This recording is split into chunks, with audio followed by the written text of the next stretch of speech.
Okay, for today we're trying to do those linear programming problems, and I'm just quick reminding you the goals for the hour. We're going to try to basically show you how to use the graphing calculator to do some of the graphing work for you.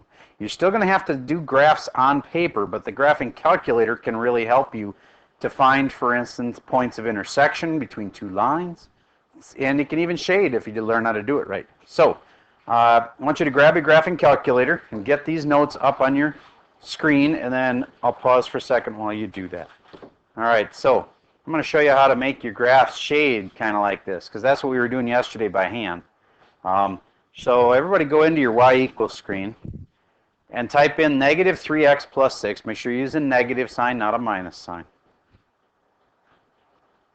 And then here's the key. You got to go to the left of the y1 over there and hit enter a few times until you have two options, shade above it and shade below. And I think you'll be able to tell by the little icon. The one I've got is the shade above the line. And of course, if I hit enter a few times, it would change to shade below the line. So I'm going to go back and hit graph, and then hopefully you can get your calculator to do that too.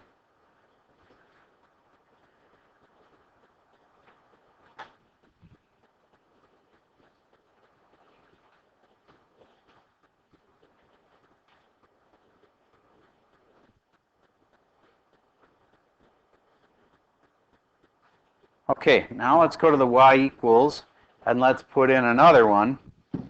This one I want to be negative x, just plain x, plus 3. And again, if I just did that, it wouldn't shade, but I want to be shading above it, so it must be y is greater than whatever. Okay, so I'm going to hit enter a few times until this changes to shade above.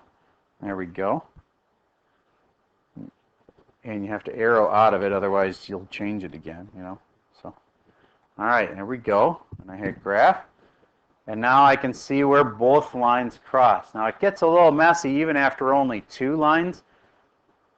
So you can imagine if you tried to do all your problems with this, it's going to get a little bit messy to try to get the final answer all, you know, shaded in. So once you get the idea where this feasible region is, you know, like I can tell that it's in here, right? Once I have that idea down, I can take off the shading really easily and focus on what's the most important point. That spot. And another spot that's important is the other corners of the feasible region, like maybe up here, maybe down here. So those corners are what's important.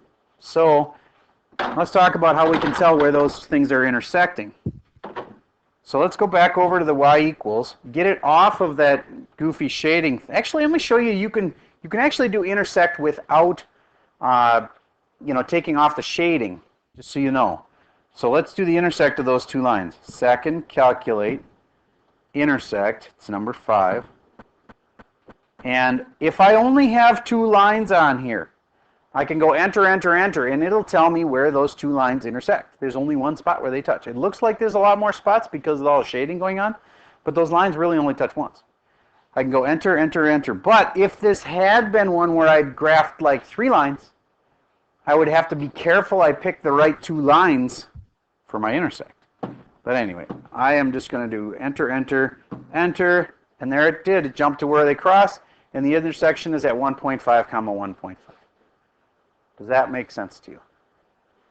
All right, I want you to make sure that you can show me that on your calculator. So I'm going to walk past and see who's got the intersection point done correctly.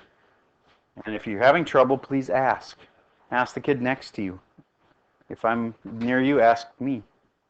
Okay, so I checked, and it looks like almost everybody has got this going now, where you can find the intersection points of the 2 lines. Let's add that 3rd line and see if you can handle this. Let's see if you can think this through with me.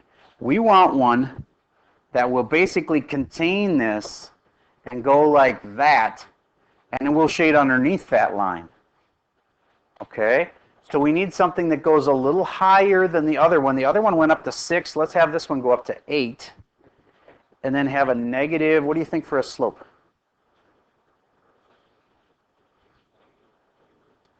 Let's go with like -2. Let's try that. Slope of -2, and it touches at 8. So then we go here, and we'll go down to slope of -2, and then it touches at 8, plus 8. And then I got to make sure it shades underneath this time. So I hit enter a few times until I get the shade underneath symbol. There we go. And I hit graph. All right, see how messy that gets? It really is. So the point is, if we want to remove all of our shading now, we probably can see where it overlaps better without the shading. So I'm going to go out here and hit enter until this gets to be just a normal slash. If you haven't tried some of these other ones, they are kind of cool ones. Is make a dotted line if you want. You can make a like a little pen will draw the line for you. That's kind of a cool little feature. The pen drawing the line for you is, I'll show you when I go past it on this one. That's it right there. The one that has a little 0 with a little dash. When you do that, it'll draw the line like slowly and show you where the line's going. But anyway. Okay, so get these all out to just normal ones again, and then graph it. And I can see, okay, it's going to be inside, all right, it's going to be inside this little zone right here is my, what do you call that? My feasible region. I know, I'm just going to ignore it, it's okay. That's my, it's not my cell phone, that's my work phone. That, and that are the 3 spots where it could possibly be. Now, in the real world, do you remember me telling you that one of these things is not possible? In fact, 2 of them are not possible. The ones that go negative. So really what we should have is some lines that keep us inside of here and above. Is that the line x equals 0 or line y equals 0? Is it the x-axis or is it the y-axis? Is it the x-axis or the y-axis? The x-axis, so it's y equals 0. Look at how that works. It's always the opposite of the axis that it is. Okay, and then the other one would be you should have a constraint that's called a real-world constraint that says that it can't go negative, and so you should have a line going like that. That's the y-axis, so it's what? X equals 0. Okay. Okay, that's a good big picture thing, and it's a good way to find where 2 lines cross. Now, what if I want this intersection point right there? I want everybody to do second, calculate, intersect, and try to find that spot. You can't just hit enter, enter, enter. It will not work unless you get incredibly lucky, because there's like 3 intersection points. You want to make sure you select the correct 2 lines, and then do guess. The one I have circled on the board.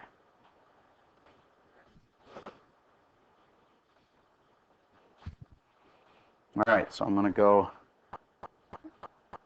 second. Oops. Second. Calculate. Intersect is 5.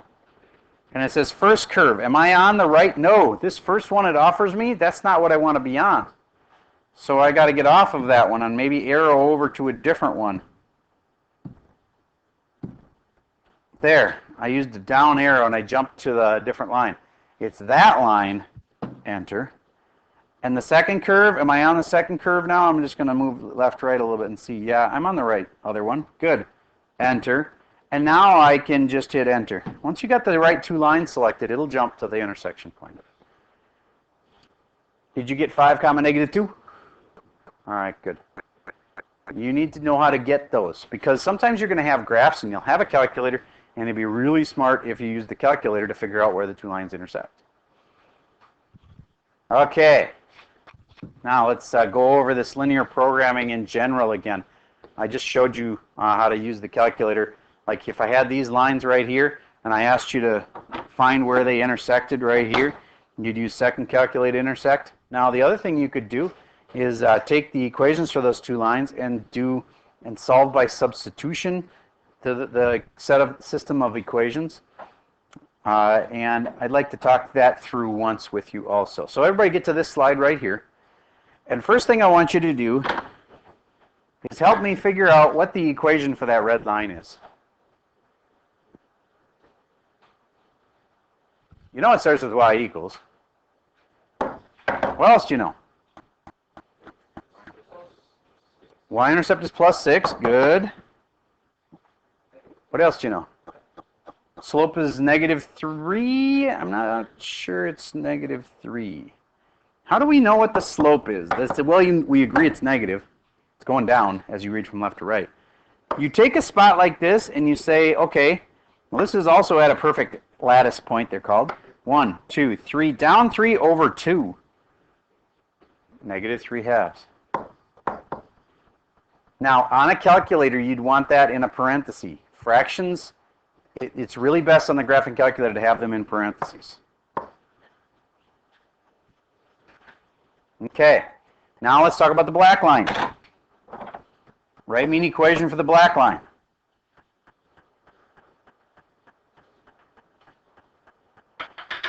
Mr. E, tell me what you think. Y equals? -1/2 x. Oh, there's two Mr. E's. All right, -1/2 x. Okay, so you're saying it goes rise of 1 or fall 1, run 2. That's perfect, 1/2. And then it's plus 4 because it has a y-intercept of 4. All right, now if you had these two equations right here, do you get how using a graphing calculator would probably be the easy way to see where they cross? Everybody use your graphing calculator and try it. See where they cross.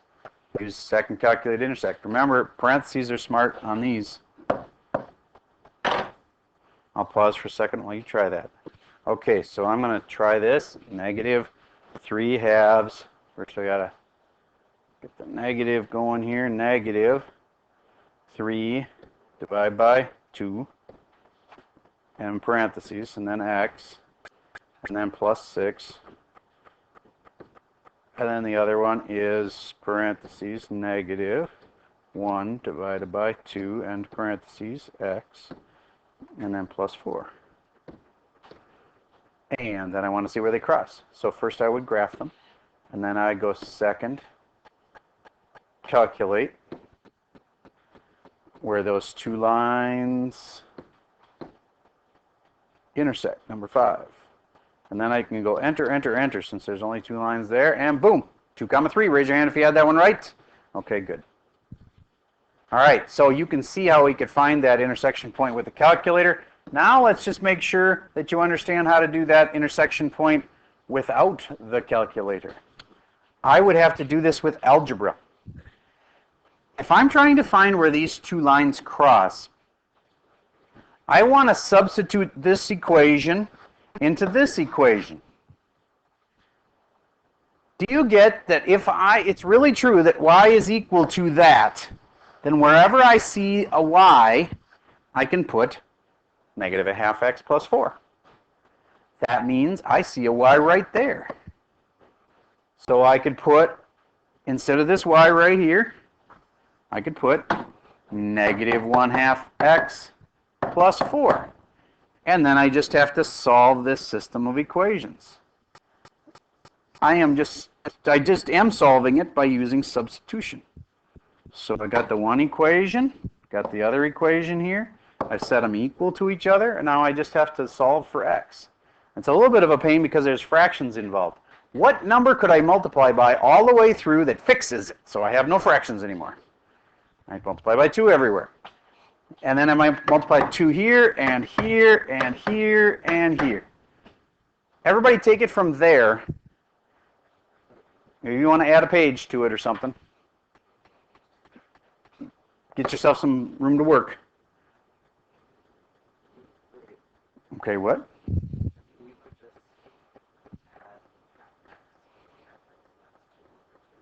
You can do it with fractions, yes, but I'm trying to teach you a process of clearing your fractions so you won't have fractions anymore.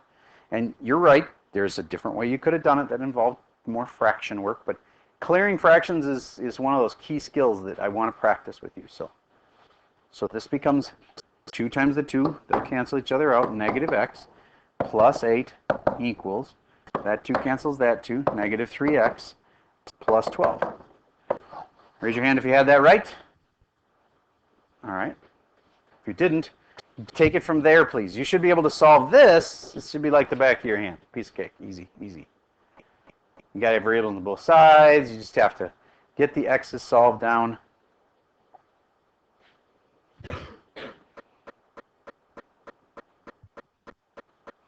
Turn it and show me when you think you have it.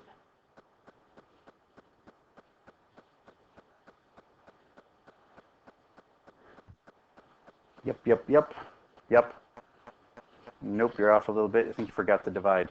Good.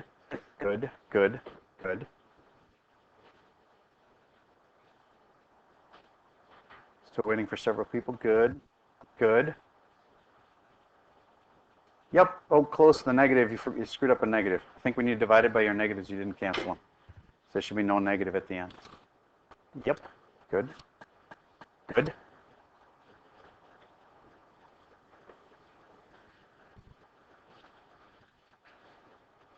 Got it. Okay. All right. That's pretty much everybody. And it did come out to x equals 2. And look at the graph. Can you see how you could have checked yourself? We know it touched a 2. See, x is 2. But that spot's 2 comma something. Do you get, once you know x is 2, you'd have to go and figure out the y. It turns out the y is 3. So, because the answer is 2 comma 3, that's the point where they cross. Oops, sorry. But you see how much faster it is to use a calculator to do this? It's just one of those times when you can use your tool, and the tool makes the job go a lot faster. You can cut a giant piece of metal in half without a tool. If you're willing to throw little tiny pebbles of rock at the piece of metal for about 28, 30 years, you eventually can break through the piece of metal. And using the tool is probably the better idea. All right, it's good to know how to do the algebra for it too. It's a great use of a calculator. All right, let's talk about another one of these problems that's just from the beginning. Everybody get to the one that says bagels. I'm just going to do this one problem with you, and we'll see if you can understand how to do this from start to finish. First step, we've got to get equations. So we're going to figure out which should be x and which should be y. And we should write equations based on that. So Will's been sent to the grocery store to purchase bagels and muffins for the members of the track team. He can spend at most $28. A package of bagels costs $2.50 and a package of muffins costs $3.50. He needs to buy at least 2 packages of bagels and 3 packages of muffins. So can you imagine this is being a real situation? The coach says, hey, I want you to get the bagels and muffins. And then he says, I got $28, that's all I got. That's a real life constraint. Okay. A package of bagels costs $2.50. That doesn't take too long. You get to the store and you look how much bagels cost. And the muffins cost $3.50. And he tells you, I need you to get at least 2 packages of bagels and at least 3 packages of muffins. But the implication is that you want to try to spend all the money that he gave you with those constraints. Okay? Would you realistically in the real world take the time to actually graph it? No.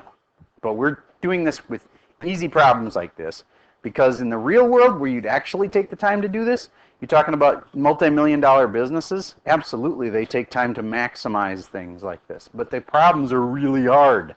So we're trying to teach it to you on an easy scale. All right, so we need bagels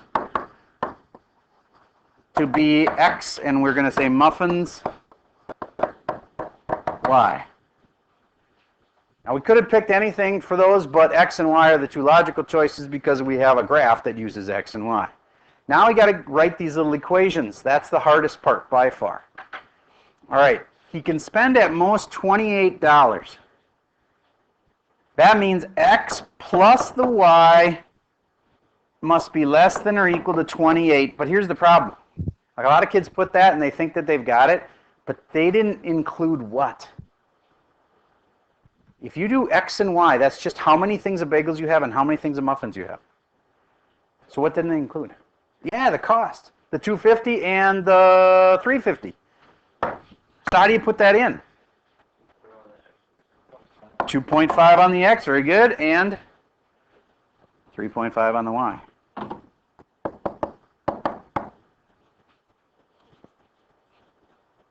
Okay. Now this is one flaw with our whole graphing calculator thing, is that you have to solve it for Y. And I really wish there was some way you could just type this into your calculator directly to graph just exactly this. But there isn't. Or if there is, it's beyond what I have taught you how to do, that's for sure. So basically we got to solve that puppy to be able to put it in the calculator. But we'll do that later. Right now I just want to get all the equations that we want to put in. All right, we got the one at about 28 bucks covered. He needs to buy at least 2 packages of bagels. That's an equation in itself. 2 packages of bagels. Don't overcomplicate it. We could include the other one, but we don't want to. How do you do at least 2 packages of bagels? X, what? Greater or equal to 2. Okay, and then the muffins, the same kind of a thing. Everybody write the one for the muffins.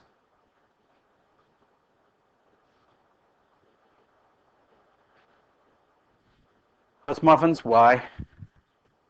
What's the deal on muffins? 3 packages of muffins. So Y has to be greater than or equal to 3. Now, do you picture that we can graph all these things on this graph? We can. All right, so let's do the one that's easiest first. The X has to be greater than or equal to 2. Here's 2. And remember, you just do a light shading like this. Just a little bit on that side of the line so we know where it's going to kind of go. Then Y is greater than or equal to 3. Here's Y being 3 and greater than 3. It has to be a line like this, just above that line right there. And then I bet you that last line is going to come down and do something like that. Okay, but we don't know yet until we actually solve this thing. So we have to solve this for Y. So we subtract 2.5x, and I get 3.5y equals negative 2.5x plus 28. Then I divide both sides by 3.5. And I get y equals 2.5 divided by 3.5. I'd use a calculator at that point.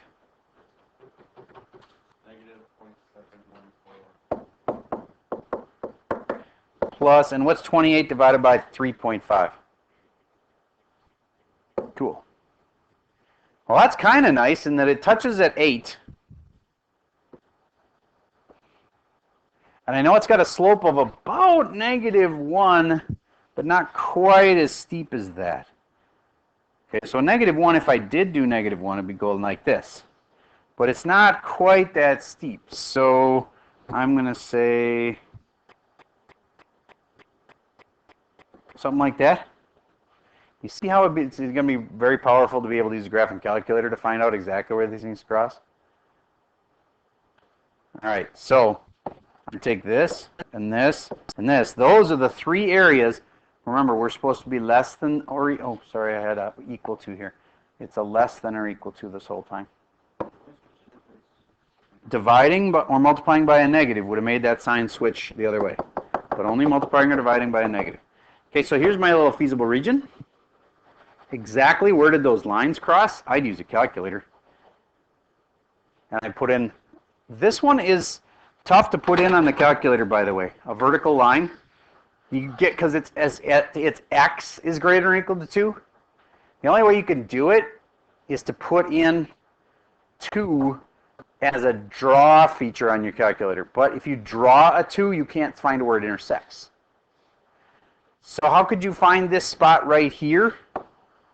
It's really pretty simple. X equals 2 goes into this equation right here, and then you solve it.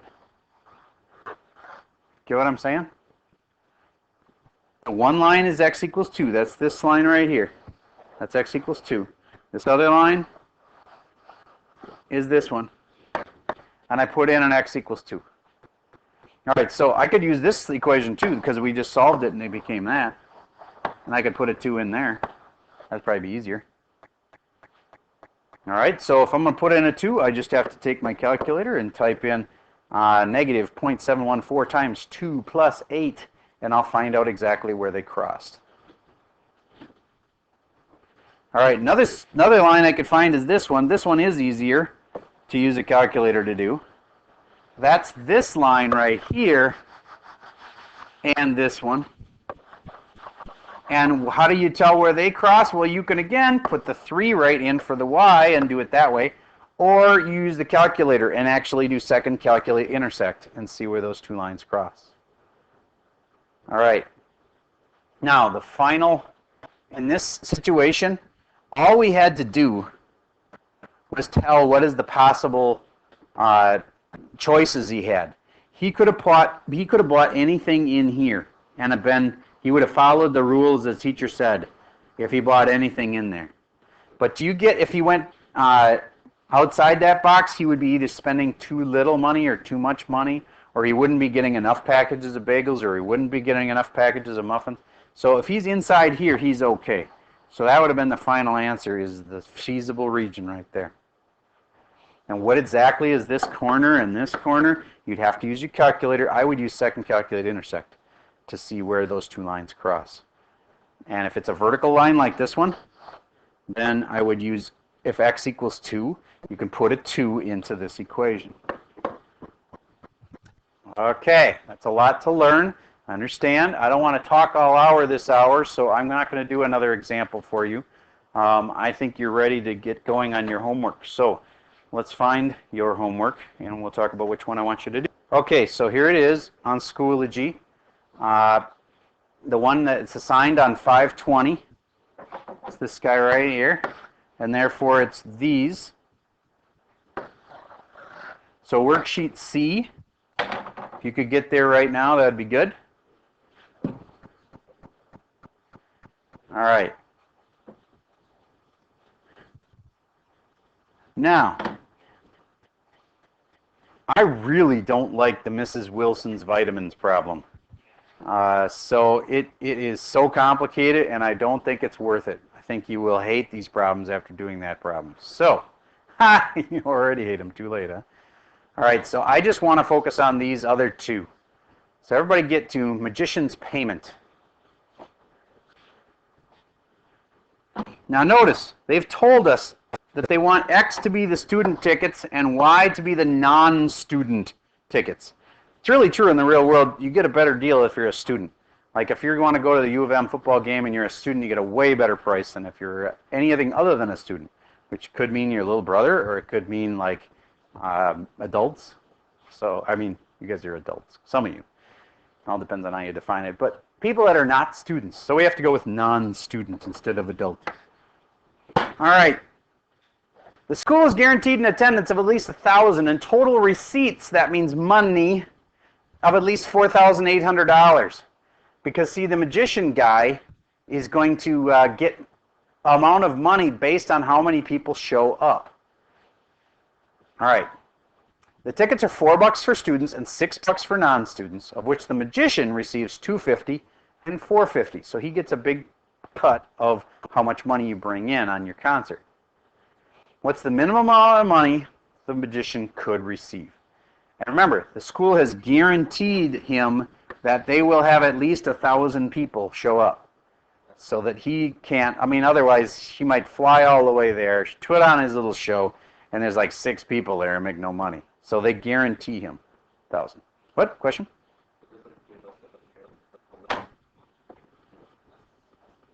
You're right. That's kind of one of those weird things. Is it possible that there's an infinite number of amount of money that the person could get? Well, let's find out. So, to start with, we have to write the equations. What I would do on these, if I were you, is to look at these statements and try to write an equation for each one of them. They guaranteed an attendance of at least 1,000. Okay, I understand you've got an issue with how the problem's set up, but try to focus on writing the equations. I hear you. I get it. but let's write the equation for this. So an attendance of 1,000, how do you write that? X plus y is greater than or equal to 1,000. Everybody write that one down. We are doing your homework at this point, so I'd recommend taking good notes on this. All right. The tickets are, oh wait, total receipts of 4,800. You can't just use X plus Y is 4,800 because then you're saying the number of tickets plus the number of tickets is $4,800. That doesn't make sense. You don't have any money in there until it says 4,800. So it does involve X and it does involve Y and it does involve 4,800, but you have to have something else. 4X, 6Y, there you go. And then what should it be? Is it at least 4,800? So what should I put? Greater than or equal to. Very good. Oops, didn't need an extra line there. All right. Now, is there any other factoids about this? All right. Now, you mentioned that the guy has no maximum on how much he could make, and you're right. Because if you look at the feasible region on this, it's going to look something like this. The one line's going to go like this, and the other line's going to go like this, and they're going to shade above each other. So then the feasible region, if you also include a couple of, like realistic things like, well, we are for sure going to have we can't have a negative number of tickets in either direction. So that means we really should say that X has to be greater than or equal to 0, and Y has to be greater than or equal to 0, so that we can have a line here and a line here that go up and up above this line, or sorry, to the right of that line. So then my final feasible region will look something like this. And you're right, there's no limit. In the real world, there are situations where you don't have any limit on your potential. What if you're selling DVDs? Couldn't it be that people will just keep ordering DVDs forever? You might have a constraint, you only have so many DVDs you have, but couldn't you order more? You might say, well, there's only so many people in the world. True, but what if some guy in China decides to order 5,000 just for himself? So I'm just saying, you can have situations where you have unlimited potential. You know, like you're selling these DVDs for $10 a piece and you think, well, I could sell 1 billion of them. How about views on a certain video like Gangnam Style? It's now over 2 billion views. Oh, well, it's up to 2 billion. Somebody's watching it. Maybe all the people in China that never got a chance to see it the first time. It could be. I represent at least 4 of those views out of 2 billion. So anyway. All right. So my point is there are things that are unlimited. This thing could keep going forever. Now, in the real world also, there are other constraints that sometimes step in. Like there's city codes. Like we're not going to let you have a concert in your backyard that has 10,000 people at it. You know what I mean? Like there's some laws that might constrain you. But this one has no upper constraint. But why is that okay? Because it says what's the minimum amount that the magician could receive. As in the smallest amount of money this guy's going to get. Remember, I told you the corners are where it's at. It's either this spot, or this spot, or that spot, which is going to give him the smallest amount of money. Does this guy want the smallest amount of money? Of course not. But he wants to know, what's my worst case scenario for this concert? It's if this many people showed up. Well, think about it for a second. What's he get paid more for? Students or non-students? Non-students. He really wants the Y's to show up. So what's his worst case scenario? It's all X's show up. So which way is long on the X's? That one. That's his worst case scenario. Now, could you have checked all 3 points? Yes. But could you also have used your head and said, well, I know that the X's are where he makes the least amount of money, so his minimum amount is probably going to be that one. But these are the 3 spots you should check to be sure. Now, optimizing function. The optimizing function you would use is you want to know his amount of money he makes, his profit, is 4x plus 6y. No, wait. He actually makes less than that. What does the magician actually make? Not $4 for each x, but he makes $2.50 for each x, plus he makes what? $4.50 for each y. Now you take the corners here, that and that and that, and you put them into that function. Now this is your homework. You only have 2 problems. And I've got it a long ways. From here, you need to find where those lines cross. How do I find where those lines cross? Well, I would use a calculator. And I would see where does this line cross this line. And then I can say, oh, well, here's one spot it crosses. Where does this line touch this line? You can put in the line y is greater than or equal to 0 to be the x-axis, and you could find this spot. This spot right here, it's a vertical line. Remember I told you that one was tricky? That's x equals 0. You just stick x equals 0 to find this spot right here. You're going to stick x equals 0 into the other equation, and that's easy. If you take this equation, for instance, you put x equals 0 in there, isn't it really easy to solve from there? Yes, it is. Okay, so I know that some of this, there's a lot of little pieces, but none of them are impossible to do. So I'm going to give you the rest of the time to work on finishing up this magician's payment problem and on following up with another one. I'm going to let you out of that vitamins problem, and if you want extra practice, go for it. The answer key is there with that one if you want to see how that one worked. And that's all I got for you for today.